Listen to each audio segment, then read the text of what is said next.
Bonjour à toutes et tous, donc je remercie Inclusif. Je remercie Inclusif de nous avoir invités à faire cette présentation. Donc moi je suis Mickaël Carmona du CEA LETI à Grenoble.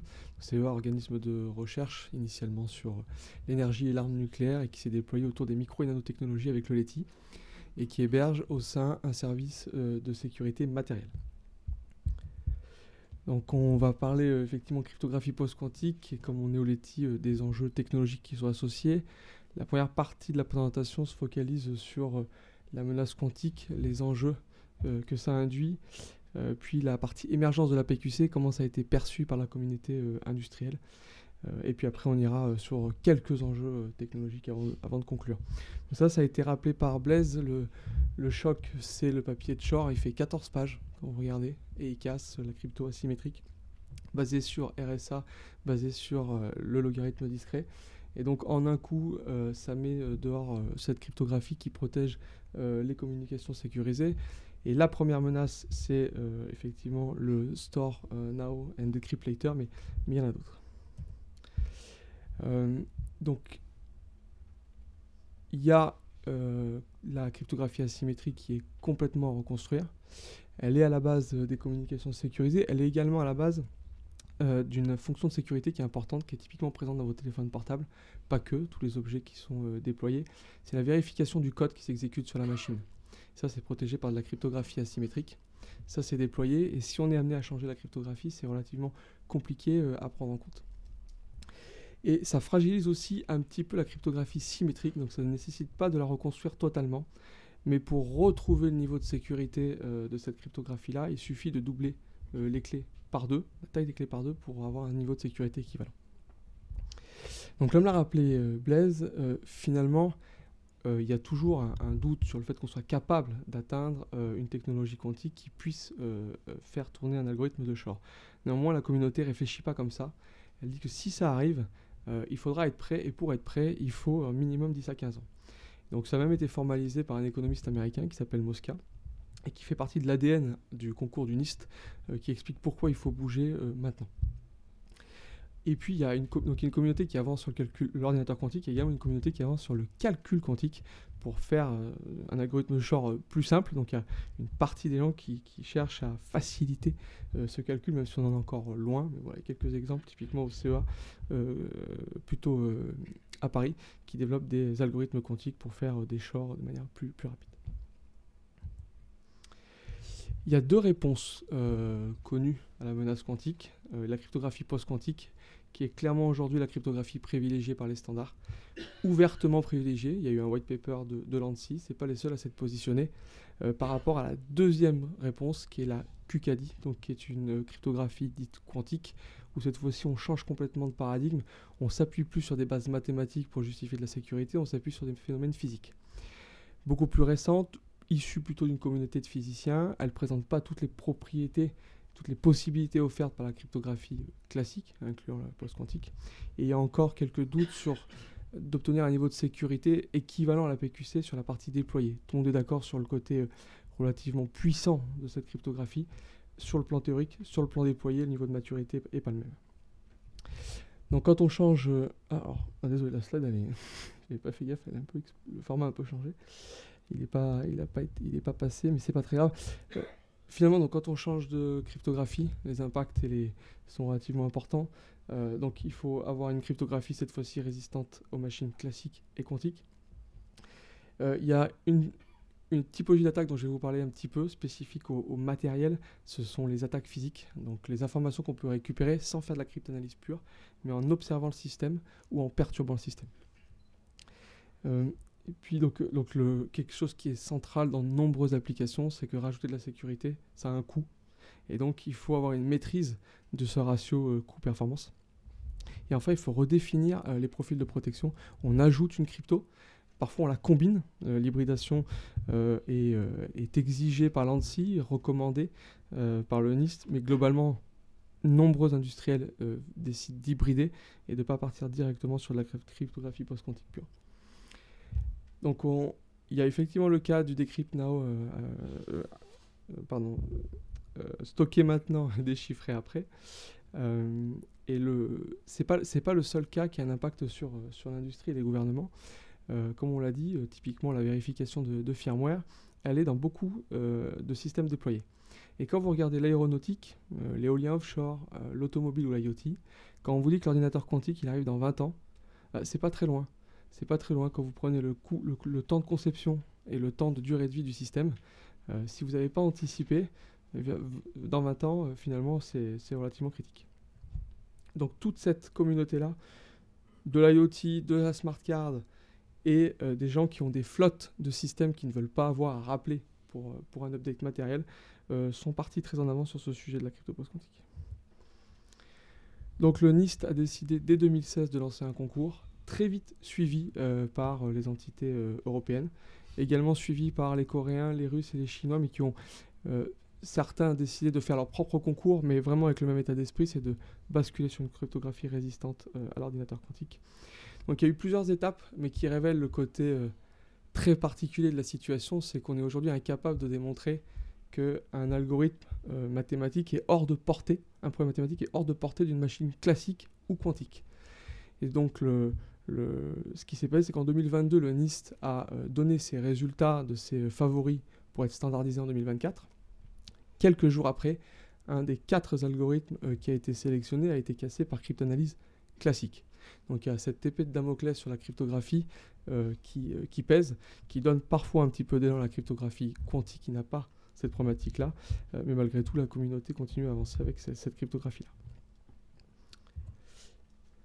Donc un peu plus de détails, les fonctions de sécurité qui sont concernées par l'update du NIST, c'est l'échange de clés, parce qu'à la base, principalement des communications sécurisées, et la signature également présente dans les communications sécurisées, également présente dans la mise à jour de firmware. Bon, il y a des travaux de standardisation pour d'autres fonctions, Direct Anonymous Attestation, ce genre de choses, mais clairement, la communauté est focalisée sur ces 2 fonctions de sécurité-là.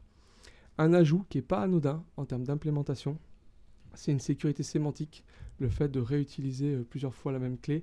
C'est un niveau de sécurité supplémentaire, différent des problèmes mathématiques sous-jacents, plutôt on parle de sécurité sémantique, qui ajoute de la complexité, à la fois la compréhension des systèmes, à la fois dans la capacité à les combiner, et la capacité à les protéger contre des attaques physiques.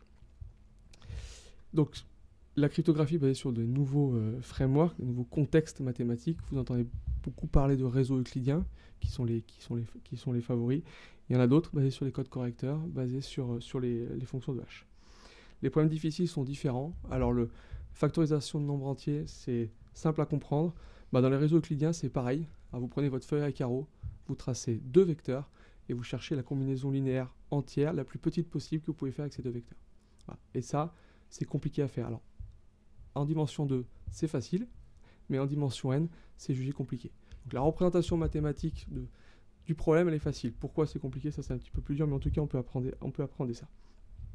Et comme je l'ai dit, la difficulté rencontrée tout au long de ce concours du NIST, finalement, c'est qu'on ne sait pas réellement montrer que le problème sur lequel on s'appuie est hors de portée de l'ordinateur est classique et quantique.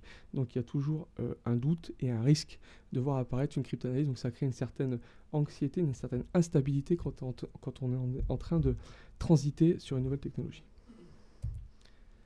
Je vais pas passer beaucoup de temps là-dessus, mais c'est quand même dommage de ne pas voir à quoi ça ressemble un petit peu la cryptographie post-quantique, alors qu'on en parle beaucoup. Cas très simple, qui est vraiment à la base de beaucoup de schémas basés sur les réseaux euclidiens, qui sont un petit peu plus compliqués, un petit peu plus étayés pour des raisons de rapidité et de sécurité. Mais pour celles et ceux qui ont fait de l'algèbre linéaire, c'est le y égale à x plus b. B, c'est un vecteur, A, c'est une matrice qui sont publiques, S et E sont secrets. S et E et A sont générés de manière aléatoire. Et on connaît la loi qui a permis de générer le vecteur E, que vous voyez. Et donc je génère B avec A, S plus E. Je vous donne B et A. Et il a été montré difficile de retrouver le secret par Regev en 2005, publié totalement en 2009, avec des conditions particulières sur la taille des matrices et les propriétés de la loi. Voilà. Donc finalement, ça s'appréhende bien. Sur des choses plutôt élémentaires quand vous avez fait un petit peu de mathématiques, un petit peu d'algèbre. Ce qui est compliqué, c'est de montrer pourquoi il est difficile de retrouver le secret à partir des éléments publics. Du coup, l'impact, c'est que la PQC elle vient directement avec des tailles de clés, des instances qui sont plus grandes. Plus grandes, ça veut dire plus lourdes, et donc ça peut avoir un impact sur le stockage, ça peut avoir un impact sur les temps de communication. Voilà, typiquement dans le bancaire, ils sont bornés par des timings, alors c'est 200 ou 300 millisecondes. Quand vous rajoutez un certificat qui est lourd à transférer, ça compte dans le bilan de la transaction, et ça peut être pénalisant, voire critique, quand les contraintes ne sont absolument pas modifiables. Les temps d'exécution, vous avez des cas où, typiquement sur les réseaux euclidiens, ils sont plus rapides que la cryptographie classique. La difficulté, c'est un peu dans ce graphe qui est relativement peu lisible, c'est que vous avez une diversité très forte des performances de ces cryptosystèmes. Donc c'est pour ça que c'est très dur de choisir. Vous n'êtes pas totalement sûr de la sécurité du système. Vous avez des tailles de clés qui sont plus grandes et vous avez des performances qui peuvent être variables en fonction des familles. C'est pour ça que ça a été compliqué d'aboutir de 2016 à 2024, mais les standards ont tenu finalement leur roadmap et ont publié les standards pour l'échange de clés avec Kyber, qui est sélectionné et qui est le standard, qui s'appelle MLChem maintenant. Et il y en a 3 autres qui sont en lice basés sur les codes correcteurs. Et puis sur les signatures, ils en ont retenu 3.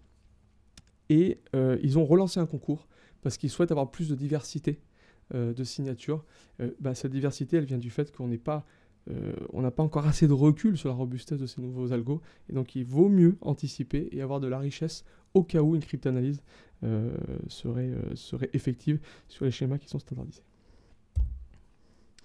Alors la réaction de l'écosystème, donc nous on avait fait une analyse en 2021, une étude de marché, à l'époque où les gens se posaient la question si PQC c'était un trend quantique ou quelque chose qui allait s'établir.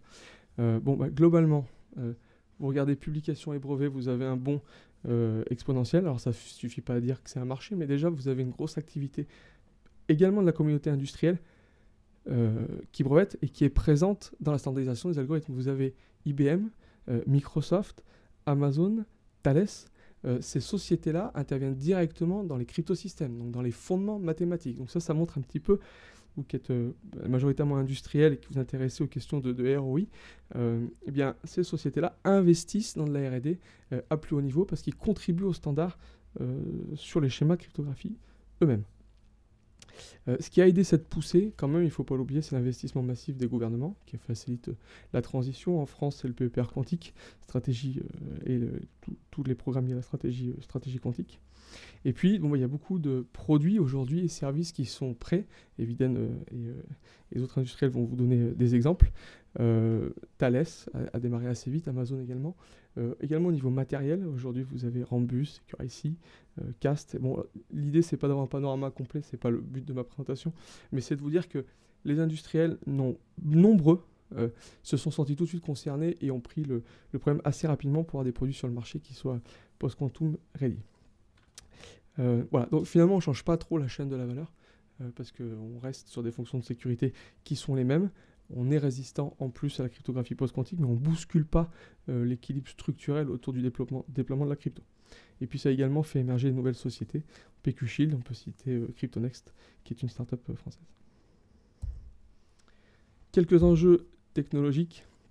Une particularité quand on s'intéresse à la sécurité matérielle. Si je prends votre téléphone et que je veux extraire des informations secrètes qui sont opérées par de la cryptographie, aujourd'hui je suis bloqué si je veux faire de la cryptanalyse pure. Je n'ai pas l'ordinateur quantique et si je suis face à un algorithme post-quantique, je n'ai ni la machine quantique ni la machine classique pour le casser. Par contre, si j'observe le système fonctionner pendant qu'il manipule des secrets, c'est les courbes qu'il faut regarder là-haut, c'est pas très compliqué. Quand je manipule un 0, je manipule un 1, en gros, le pattern n'est pas le même. Si j'arrive à observer ça, finalement, je suis en train de retrouver la clé, j'ai fait strictement aucune cryptanalyse. Ça, c'est pas de la science-fiction. Ce type d'attaque fait partie des standards de sécurité de nombreux produits qui sont déployés dans vos téléphones, cartes bancaires, automobiles. Et ce typologie d'attaque était réservée carte bancaire, smart card dans les années 2000 est très très démocratisée aujourd'hui, considérée comme une menace relativement importante. Ça peut aller jusqu'à faire du reverse engineering de code, donc piquer de la propriété intellectuelle sur des systèmes embarqués. L'enjeu il est assez facile à comprendre. On change du coup la crypto. La crypto post-quantique, elle arrive avec une surface d'attaque qui est la sienne et qui est relativement élevée, sans avoir trop à comprendre ce qu'il y a là-dedans, ça, c'est vraiment la description pseudocode d'une primitive de l'échange de clés. Vous avez en rouge les attaques side channel, donc celles que je viens de vous décrire, par observation, et en vert les attaques qu'on peut faire si on vient perturber le système. On parle d'attaques en faute. Elles sont nombreuses, il y en a eu au moins 20 sur la partie échange de clés sur MLKM, 15 sur Dilithium. C'est une première vague qui n'est pas terminée, donc on voit qu'il y a des vulnérabilités, c'est normal, ils ne sont pas faits pour résister à ce type d'attaque. Et donc la sécurisation de ces algorithmes contre les attaques physiques est un des enjeux technologiques relativement importants de la communauté. Deuxième aspect, c'est l'accélération matérielle. Dans beaucoup de cas, la sécurité, ça a un coût. Au-delà du coût financier, ça peut pénaliser des temps. Et il y a beaucoup d'applications où quand vous rajoutez du temps, bon, bah, c'est pas terrible. Et donc on va chercher à accélérer. La cryptographie, une façon de le faire, c'est de faire des opérations au niveau matériel. Donc c'est plus rapide, mais ça a un coût, puisqu'on rajoute en général du silicium et de la surface.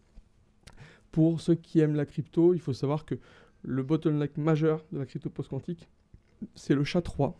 Le NIST a imposé que ce soit cette fonction de hash qui soit dans les cryptosystèmes.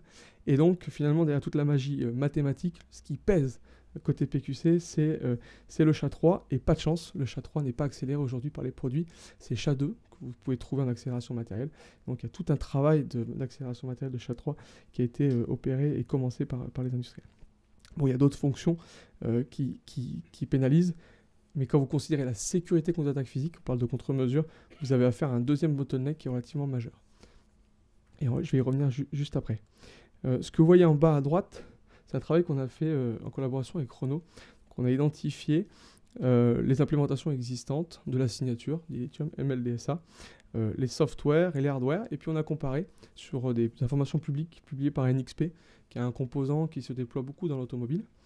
Et ce qui est regardé derrière, c'est le Secure Boot, donc toujours le démarrage sécurisé. Et donc on compare par rapport aux primitives classiques, basées sur courbe elliptique et basées sur RSA en matériel. Et donc on voit qu'on peut arriver à des performances. En haut, vous avez en ordonnée, vous avez le temps. Et en abscisse, vous avez le numéro des implémentations, mais ce n'est pas très important. Mais vous voyez que vous pouvez aller plus vite que les primitives qui sont déjà implémentées. Mais la contrepartie, c'est que le coût au niveau matériel est beaucoup plus élevé. Donc le ratio performance-coût ici est fondamental. Dernier élément qui fait partie d'un jeu technologique qui est important, c'est l'émergence de l'ISA RISC-V. RISC-V, c'est avec ça qu'on bâtit des architectures de processeurs et qui définit les règles entre le logiciel et l'architecture matérielle. Cette ISA est en train de se démocratiser et elle est open source. Et donc, contrairement aux ISA type ARM, AMD, Intel, on peut accélérer au cœur, au plus proche du processeur. On parle de tightly coupled approach. Et vous voyez arriver des stratégies d'accélération qui s'appuient sur des architectures qui sont en rupture par rapport à ce qu'on pouvait faire avant. Voilà, donc j'ai mis un exemple d'architecture où vous retrouvez deux blocs fondamentaux, le SHA-3 accéléré proche du cœur, et puis la multiplication polynomiale qui est accélérée de manière plus classique, de manière périphérique. Donc quelques mots là-dessus, travail qu'on a pu faire avec Schneider, c'est de quantifier et qu'on a publié sur un livre piloté par l'OTAN. C'est le coût de l'attaque physique quand vous sécurisez la signature. Bon, il est exponentiel, donc les schémas de protection de ces cryptosystèmes font appel à beaucoup d'aléas, font appel à beaucoup de mémoire et prennent un temps très élevé par rapport à une implémentation qui est non sécurisée. Donc un des enjeux importants en sécurité matérielle, c'est d'arriver à protéger les implémentations avec des contre-mesures qu'on dit légères, qui ne viennent pas pénaliser de manière rédhibitoire les implémentations. Dernier enjeu qui sera évoqué par les présentateurs après et qui le feront bien mieux que moi, c'est les enjeux qui sont liés au déploiement.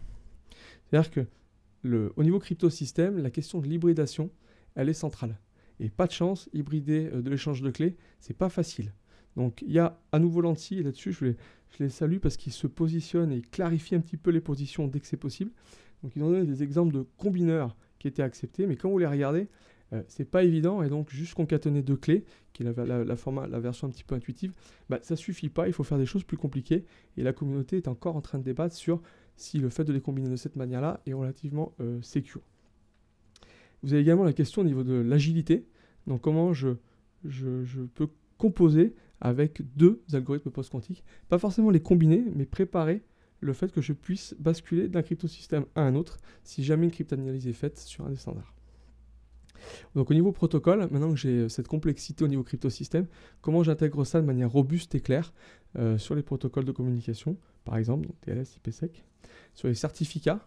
Là, ils en parlent encore mieux que moi, mais c'est la foire, c'est très très compliqué, parce qu'il faut savoir si on garde une compatibilité avec la partie classique, il faut faire attention au poids, il faut faire attention au brevet, parce que certains ont anticipé ces questions-là. Il y a plusieurs façons de faire, et donc quand vous êtes un industriel et que vous dites, bon, bah, j'ai compris qu'il fallait que j'y aille, mais comment j'y vais? Et pas facile. Donc conclusion et perspective. Donc cette slide, elle aurait pu être... mais ça, c'est les prévisions de l'ANSSI. Mais comme le NIST, ils le tiennent. C'est-à-dire que clairement, ils ont dit qu'ils exigeraient de voir de la présence post-quantique dans les cryptosystèmes avec d'abord de l'hybridation, donc ceinture et bretelle pendant une certaine phase, puis post-quantique pur après. Et ils tiennent cette échéance-là avec des exigences qui sont voire déjà prêtes ou en train de se préparer pour certains produits de sécurité, haut niveau de sécurité, pour que dès 2025, ils soient certifiés et rendus sur le marché. Donc, notre conclusion, qui j'espère est partagée et objectivée, c'est que la transition a commencé, les standards ont respecté leur feuille de route, et les suites cryptographiques 2.0, donc qui intègrent la PQC, sont prêtes et plutôt acceptées par de nombreuses communautés. Les RFC commencent à sortir, donc ce draft unique, draft group, RFC sur les différents protocoles sont en progression. On voit que la communauté s'anime, se structure pour que tout ça soit au carré le plus rapidement possible. Les HSM, donc Thales, Eviden, Utimaco, les Secure Element, les IP hardware, les libres crypto, tout ça est en train de sortir avec des alliances, des consortiums. Donc si vous regardez un petit peu, vous voyez que la communauté ne se questionne pas trop sur le fait qu'il y a une transition, mais se prépare plutôt à la mener de manière plus efficace possible. Et donc les challenges qui demeurent, donc au niveau matériel, sécurité contre l'attaque physique, les performances, atteindre des performances pour des systèmes contraints, donc contraints en ressources, contraints en cahier des charges, de coûts, de vitesse. Et puis les standards ne sont pas encore stabilisés. Cryptosystème, c'est pas fini. Je veux dire, on attend encore la décision du NIST sur ce qui va venir seconder Kyber. On attend, ça c'est plus normal, les nouvelles signatures qui seront choisies après ce deuxième concours. Et sur les protocoles et certificats, donc tout ça n'est pas encore stabilisé. Donc moi j'aime bien cette représentation qui a été faite par Saarinen, qui était chez PQ Shield, qui est aujourd'hui dans le monde académique.